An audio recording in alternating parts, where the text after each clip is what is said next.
Hey guys, welcome back to the channel. This is how to cancel Netflix subscription and get a money back.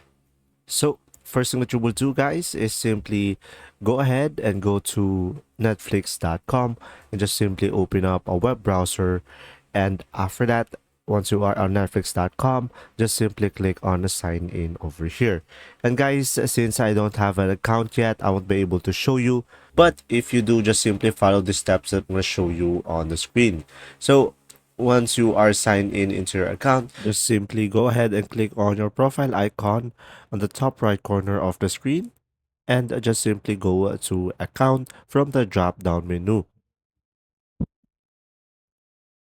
And once you are on account, you should be able to see there, if you scroll down, cancel membership. So just simply go ahead and tap on that.